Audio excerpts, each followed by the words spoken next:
They see my disability, I see my ability. They call me disabled, I call myself differently abled. There are some incidents that happen in your life. Those incidents break you, deform you, but they mold you into the best version of you. And the same thing happened to me. I was 18 years old when I got married. My father wanted me to get married. And all I said was, if that makes you happy, I'll say yes. And of course, it was never a happy marriage. Just about after 2 years of getting married, I met a car accident. Somehow my husband fell asleep and the car fell in the ditch. He managed to jump out, saved himself. I'm happy for him. But I stayed inside the car and I sustained a lot of injuries. The list is a bit long, don't get scared. The wrist was fractured. Shoulder bone and collarbone were fractured. My whole rib cage got fractured. And because of the rib cage injury, lungs and liver were badly injured. I couldn't breathe.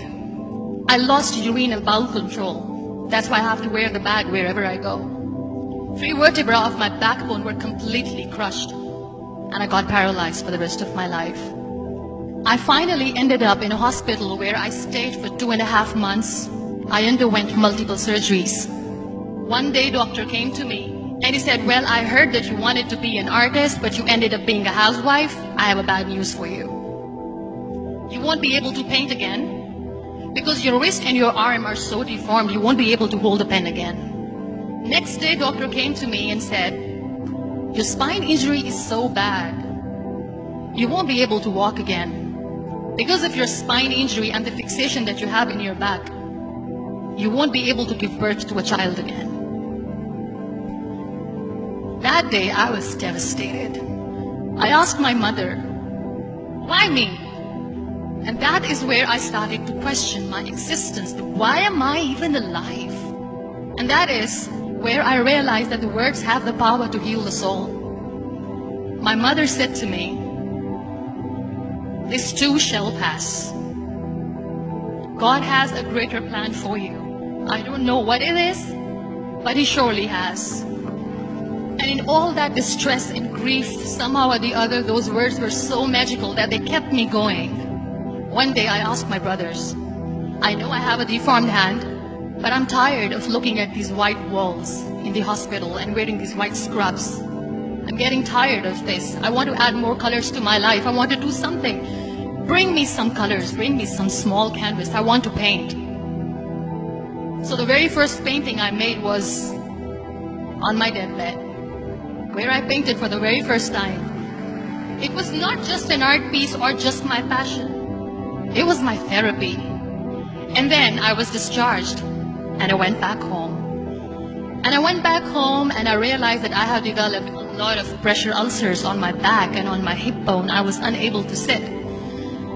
There were a lot of infections in my body, a lot of allergies. So doctors wanted me to lie down on the bed straight for not 6 months, for not 1 year, for 2 years.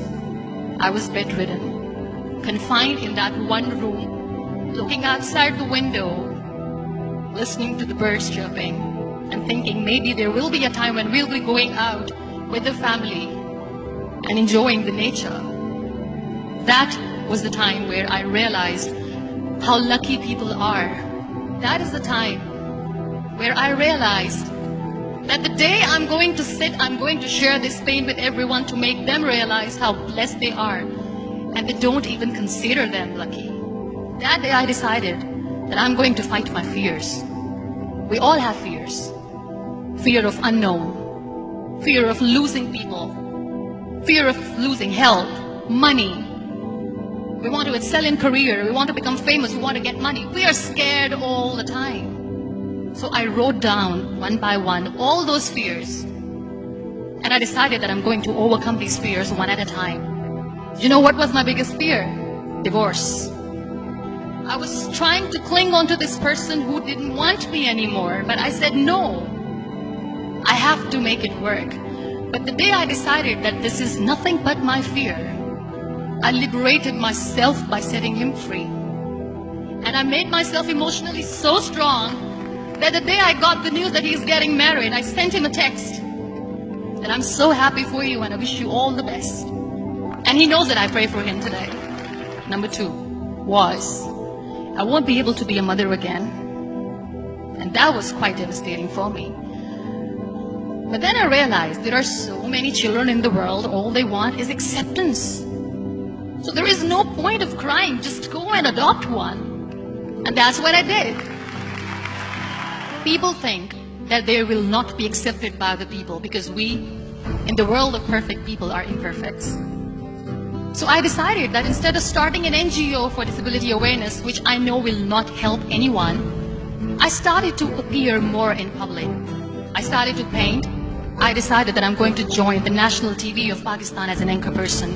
And I've been doing a lot of shows for the last 3 years. I became the National Goodwill Ambassador for UN Women Pakistan, and now I speak for the rights of women, children. We talk about inclusion, diversity, gender equality, which is a must. Every time I go in public, I always smile. It's always a big toothy smile on my face, and people ask me, don't you get tired of smiling all the time? What's the secret? I always say one thing, that I have stopped worrying about the things that I have lost, the people that I have lost. Things and people who were meant to be with me are with me. And sometimes, somebody's absence makes you a better person. Cherish their absence. It's always a blessing in disguise. Live your life fully. Accept yourself the way you are. Be kind to yourself. Be kind to yourself. I'll repeat, be kind to yourself, and only then you can be kind to others. Love yourself and spread that love. Life will be hard. There will be turmoil. There will be trials, but that will only make you stronger. So when you accept yourself the way you are, the world recognizes you. It all starts from within.